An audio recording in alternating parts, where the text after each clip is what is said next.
Are you seeing the Assembly C# Library DLL in your favorite title? I'm Sophie Chen, a senior Windows support engineer. Let's fix your gaming DLLs and get your performance back to normal.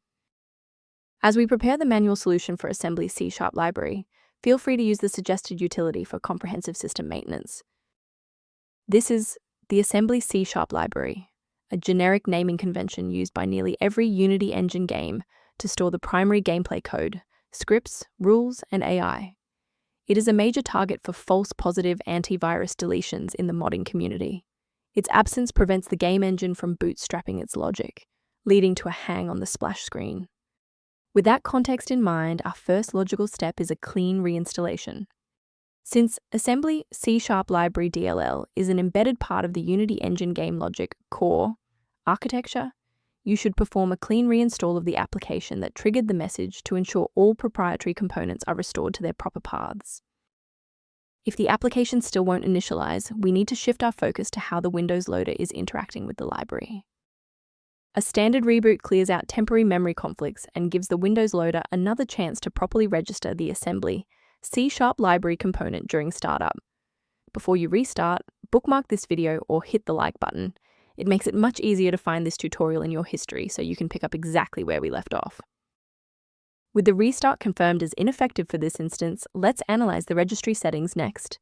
If you need to pause the video while navigating the registry editor, feel free. Sometimes a simple restart isn't enough for broken runtimes.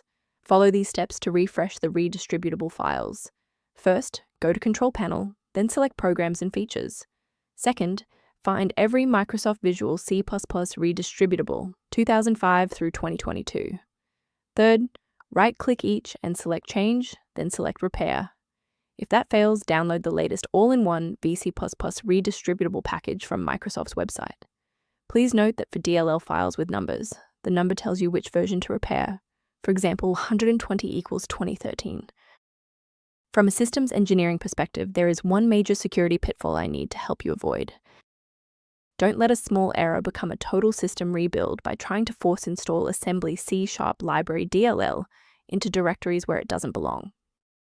Protect your workstation's long-term stability by utilizing a professional-grade diagnostic for routine environment checks. Return to your project with a more stable environment by reviewing the maintenance-related resource linked below for Assembly C# Library references.